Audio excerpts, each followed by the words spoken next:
So, NID All India Rank 26. Welcome to the podcast, Krishna. How are you feeling today? I'm feeling happy and excited. How did you feel when you first saw that number 26 and you are shortlisted for the second round? To be honest, I wasn't expecting that, so my hands were shivering, and I had to just take some time for myself to understand, like, okay, this is happening. Oh, okay, and I had to verify this with my husband. I pulled in and I told him to just verify this. Is it what I'm seeing? So yeah, it took some time for me to understand what was happening.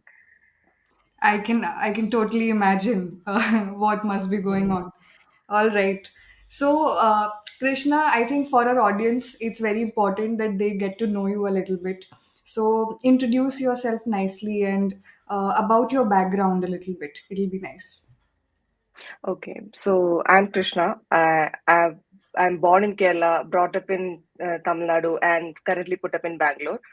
Uh, I'm actually an electrical engineer who did 4 years of electrical engineering, who passed out and joined into Cognizant as an intern.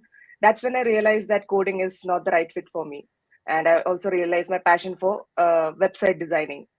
And I started exploring tools which would enhance my skill into UI UX designer. So one of them was Figma, and slowly I started practicing many projects, and also I started upskilling myself with other tools also like Adobe Illustrator, Photoshop, which helped. I also did some freelance projects and all side by side, and which helped me land as a junior graphic designer at Health and Glow. I worked there for a while, for more than 1 year, and then parallelly I have been working on my UI UX portal as well, a portfolio and all. I have been maintaining some self learning projects and all. And then I got an opportunity to work as a UI UX designer in a company called Fidgetix.ai. So there I got a good exposure of how to handle projects and how to collect requirements and many other things. But what I lacked is me as a single person in the team. I just felt that there is something which I should be. There is something missing from what I have been doing. There is something which it's a mentorship that I was requiring. I just felt that if I had know the basics of designing, um, it would help me do my job in a better way. So I have been having this thought of masters for a while. So I took a break from my career, and I just thought I should focus on myself, health, and everything. So parallelly, when I thought, okay, when I'm taking this break, why not pursue my masters? So and also my family were very supportive. Especially the idea of masters was pitched in by my mother-in-law. You're like, it's not that like after marriage you can not go for studies. You can. So since designing is what you like, so why not get a degree in that? So I thought, okay, maybe this is the right time to do so. After application, I just realized, okay, I had just have 1 month in my hand. I need to get the right training to make sure that I am able to crack this. So I have been browsing certain coaching institutions, and one of them happened to be Sharp Pencil Design Studios. The most special thing about them is they were very welcoming, and they were ready to. They were giving me a lot of information even without me being a part of Sharp Pencil Design Studio itself. They were ready to teach me from the beginning itself. So which got me excited, and I felt that okay, this is where I have to pursue my coaching, and that's how my journey into Sharp Pencil Design Studio began. And day by day, my confidence also started increasing after each and every class. And Vaishnavi ma'am has been really helpful to make me understand what is the right thing to do, how to approach questions, each question in what is the I have to look through, and all those I have got a lot of help from Vaishnavi ma'am. So I'm thankful to Sharp Pencil Design Studio and to Vaishnavi ma'am for all the guidance. I'm very glad. In fact, We wait for students like you to join in. It's a very beautiful space when we get students like you who can absorb things very nicely, right? And I've enjoyed all the classes that we've had together. Now, coming to the preparation itself, I think many students will be eager to know what was your process like. So what we'll cover in this particular question is, what did you particularly like about the classes, and how did that help you in your process of practicing and creating a routine for yourself? I think a little bit about that. Yeah. So initially, what I would do is I would just go through some question papers and see the questions and try to picture the answer. But when I'm saying, okay, verbally, I'm getting it in my head. How do I put it on a paper? How what is the level of what is the level of which I have to, like, most of these NID questions are drawing based questions, and there could be a mix and match of writing also, but drawing is also a major part. So how, what is the level of drawing I should be knowing? How much should I, because when I spoke to alumni, like, I got mixed reviews. Some people said, yeah, you should draw well. Some said, it's okay if you don't not draw well also, it's fine. So that was a little tricky for me. So what I did is, while I started the coaching, I explained where I was lagging behind and what are my strong points to the coaching team, and it from there I got the support. Like, I got a strong timetable. Like, this is what you have to be preparing for this week. We can get started with basic line practice, because I thought I knew drawing until I started doing. After a long time, I have started drawing, and I understood, like, I'm a little slow in that. So I had been practicing the drawing part, and also how there was this whole thing about mind mapping visualization.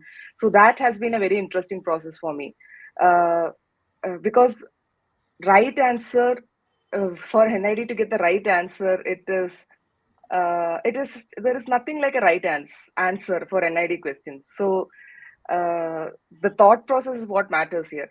So how do I get to that thought process is through the mind mapping, and the coaching team have very well executed and explained me to how to attain that. What are the steps I have to do to make sure I get this point, or how differently can I put my answers. So that part I also have been going through the training, and also the different types of drawing, like 1 point drawing, 2 point drawing, and shapes and shading. All this actually helped. They won't. The question paper might not directly ask you to shade, or maybe or may not. But all of these together can help you put your answers in a better way. So yeah. So initially was the drawing part, and the parallel mind map was also happening, and then slowly, the area also increased. Like, I started solving mock papers, and with that, I could understand where are my weak points, where are my strong points. And also there was for the MCQ part also, I have been given study material to prepare. What is expected from the NID candidates this time. A more of a philosophical approach is what they're looking for. So I had to make sure that I think in that way. My thoughts are directed to that way. So all of these are the things which I have been preparing for, within that one short period of time. Right. Excellent. Which was your favorite class? My favorite class, I would say, mind mapping. Right. It because it was really interesting how something which is whenever I also discuss this with my friends also, this mind mapping class, and they would be astonished, like, how with simple words or simple object we are attaining to a thought process, a different thought process altogether. How that linking is happening is very mind blowing for me, and that I felt was very interesting. It gave me a new perspective to how to approach um, phrases and objects and many other things. Yeah. Right. And I'll tell you like, I just remembered a small observation. The first class, then we had few classes, like I remember some five classes had happened. For first five classes, I remember the Krishna who was very scared, or she doesn't know if this is going to work out. That was the phase what we were having, and we were trying to figure out that what all we can finish in this limited amount of time. And even I was skeptical that, okay, let's see how this goes. Okay, Mm. let's give our best. This is a good challenge also for us. Then, after some classes, when you started joining the classes with other students also, I realized that you were quickly understanding what is expected in a mind map, what is the solution here, what is the next step in a particular topic that we're discussing. And there I realized that no, she is a very capable candidate for NID. And as a faculty, I'd like to tell the audience also that if you have these factors in you, there is a very good chance that you might get selected. First is spotting a problem. If you can spot the problem immediately, like the right problem, and the second part is solutions. If you can come up with the solutions for those problems, so I think you can really do well in an ID exam. All right. So we had a strategy class just 2 3 days before Yeah. the exam.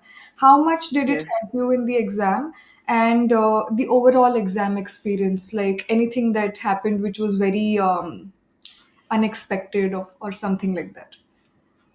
uh, the strategy class was actually very helpful for me because usually how I would approach is go one by one question after one question, because that is how I have been writing all the exams, and I wouldn't go anything up or beyond that. I would just stick to that routine itself. But this time, the strategy class actually helped me understand. Okay, for the moment, what is important? Go through the questions and understand if it is okay, or if it is something which I can easily understand. Try understanding the question and try to picture the answer and maybe give a rough drawing. So that actually was very helpful because I have actually used that approach in the exam as well. So the strategy provided was to give a rough drawing before, if possible, just so that I am able to solve that question.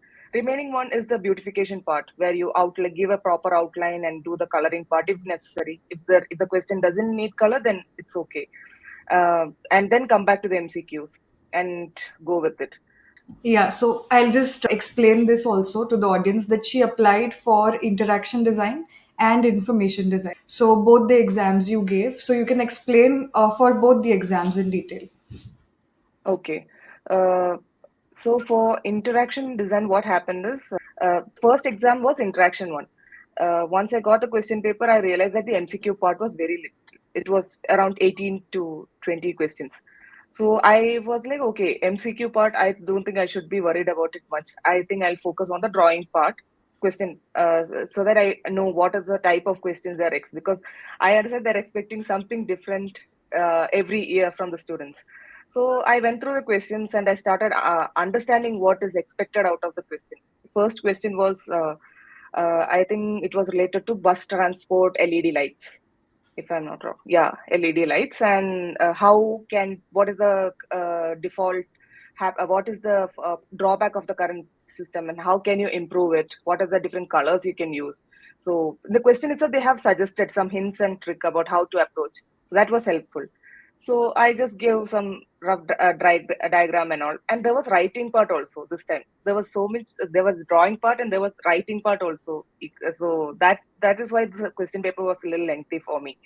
So writing part, I figured out I'll do at the end. First, I should focus on the drawing part. So I did the rough sketch and then went to the next question and did the rough sketch. Next question was to design washroom for elderly people. There again, I was supposed to give pointers like what are the drawback of the current washrooms if it is being used by elders, and how can you improve it, and each features of the toilet or washroom, I had to zoom in and give some detailed picturization and explain about the feature. That was the longest question for me. Third question was a sci-fi movie. Some recollecting a sci-fi, one of my favorite sci-fi movies, and picture it explain it in right 5 frames. But also they had given this pointer saying that in each frame, make sure you're using try using a futuristic gadget. Actually, this time there had been clocks provided in our exam hall. So when I checked the time, I understood that there was some significant time left. So I thought, okay, MCQ, because it is just 18 questions, I just thought, okay, I will just take care of it later. What I did is I did this outlining also. So because outlining, for me, it takes some time to get that outlining part. So I did that after that rough sketch, I did the outlining part with a black pen. So that part is also done. So once that is done, I went back to the MCQ, and once I completed that, I came back and the coloring part. So this is what happened in the interaction paper. Lovely. Now, what would your advice be for students or people like you who are maybe they wanted to do design but they couldn't do design and they're still thinking that okay, should I do it? Should I not do it? What do you think? What do you have to say for them? Uh, I think it's worth giving a shot because uh, now is when you have time. As later as things goes, we might have other things happening in our life, and we might not get a time to explore what we liked actually. So rather than going down the line in future and turning back and regretting about, like, I could have done that, just do it now and let's see how things go. I understand that situations might not be in the right condition. I mean, I am lucky that I'm in the right situation for me to take this decision. It might not be the case for all, but I feel when the right time comes, jump into what you like and start exploring that path is what I would suggest. All right. So, as an interaction designer, let's say if you get into NID and then you start learning different things, you will further work on more projects. Where do you imagine yourself to be? Like, what is the goal? What is the goal as an interaction designer? As an interaction designer, my goal, the initial goal would be to enter, to uh, get on to the corporate as a UI UX designer. Um, I'm not particular about which company I should get into because I think every company has everything, as many things, like different things to offer. So initially, I would be like, I should get into Google, and it would be nice. Yes, it would be nice, but not that I won't. I don't like exploring. So I'm not specific about company. Just that I want to grow as a UI UX designer. Like I started this journey as a UI UX designer. I just want to become a better UI UX designer. And sometime down the line, I would like to see myself as a creative director and all. That is what I'm aiming to be. So hope that happens. Yeah, definitely. And all the best to you for your journey ahead. And it's been such a lovely 1 month or, the time that we have together. It's been a roller coaster, I can say. And I'm so happy that it paid off the hard work that you put in. I remember like the way you were constantly like, should I do this? Should I do that? That was great. I think, and I've seen this throughout the journey in Sharp Pencil, students who are constantly behind me that should I do this now? What should I, improve in this? They always go really, really far. So proud of you, Krishna. All the best to you. Thank you so much.